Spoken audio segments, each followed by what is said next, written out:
En Afrique, toujours, l'Égypte se prépare à punir tout policier reconnu coupable d'abus.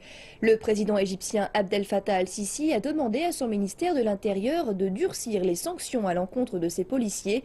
La proposition de loi sera présentée au Parlement. L'annonce intervient alors que des manifestants se sont rassemblés au Caire après qu'un homme a été abattu par la police. Il existe deux types de policiers en Égypte, ceux qui sont diplômés de l'académie de police et les cadets. Les cadets ne sont pas rigoureusement formés et se heurtent régulièrement à la population. Ces confrontations avec la population ont provoqué la colère des Égyptiens. Par exemple, des médecins ont organisé une manifestation nationale pour dénoncer la brutalité policière.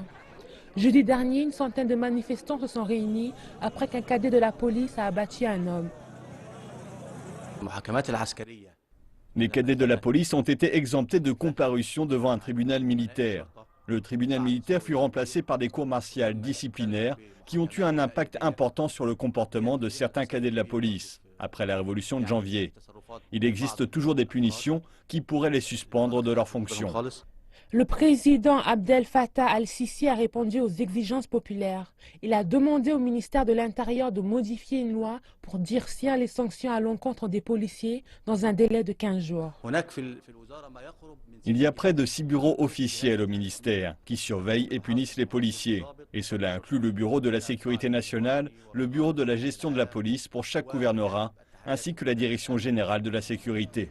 Beaucoup disent que le ministère de l'Intérieur doit faire davantage pour s'assurer que la police soit tenue responsable de ses actions.